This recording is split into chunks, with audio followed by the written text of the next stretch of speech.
Rénover, étendre ou encore surélever sont les nouvelles solutions qui s'ouvrent à la ville durable pour qu'elle puisse se renouveler sans s'étendre. Mais comment construire sur du bâti existant lorsqu'on ne peut prévoir son évolution au cours du temps? L'ingénieur architecte Jean-Marc Veil nous propose sa méthode d'analyse. Alors, ce que l'on sait, tous les uns et les autres, dans notre pratique quotidienne, c'est qu'il est assez difficile de prévoir l'évolution des caractéristiques d'un ouvrage au cours du temps. C'est-à-dire que dans le fond, la problématique de la surélévation doit donc commencer par un diagnostic qui statue sur la vulnérabilité de la construction existante. Je me suis demandé ce qui se passait si j'admettais un accroissement de charge de 5% et puis si j'admettais un accroissement de charge de 10%.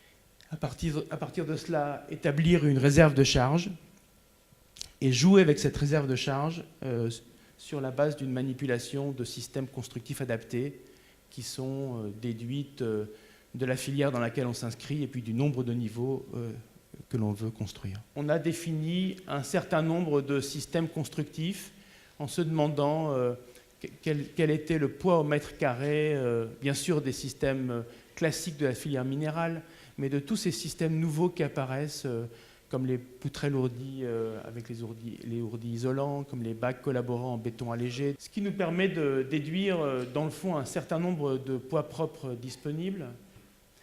Et puis on déroule une méthode, d'abord d'analyse de la stabilité globale de mon bâtiment, c'est-à-dire que je vérifie qu'une fois surélevé, mon bâtiment est toujours bien posé au sol. Et puis on isole la question sismique et on la traite de façon spécifique. La continuité de la descente de charge verticale est un argument de bon comportement sous l'action du séisme. Donc se pose la question de la liaison entre la surélévation, sa structure verticale et les bâtiments existants.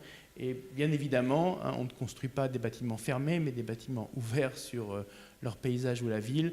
Et donc la question des singularités de l'enveloppe doit être traitée au départ, c'est-à-dire quelles ouvertures, comment j'ouvre et comment ça affecte ou non mon comportement d'ensemble.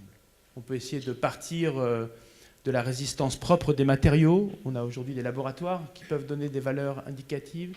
On peut aussi définir le spectre sismique on va dire, à l'endroit où son bâtiment est construit. De sorte que, dans le fond, l'approche analytique s'adapte à la singularité du contexte.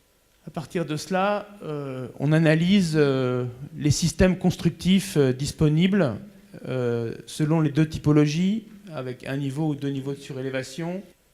Une fois qu'on en est là, il faut faire l'exercice de déterminer pour soi-même une base de données qui soit évolutive, de systèmes constructifs qui seraient ou homogènes ou hybrides par typologie d'ouvrage. Et là, si on met le nez dans la filière minérale aujourd'hui, on se rend compte qu'on est face à une hybridation tout à fait extraordinaire des systèmes constructifs, tant par association à des matériaux tiers que dans le cadre des matériaux eux-mêmes.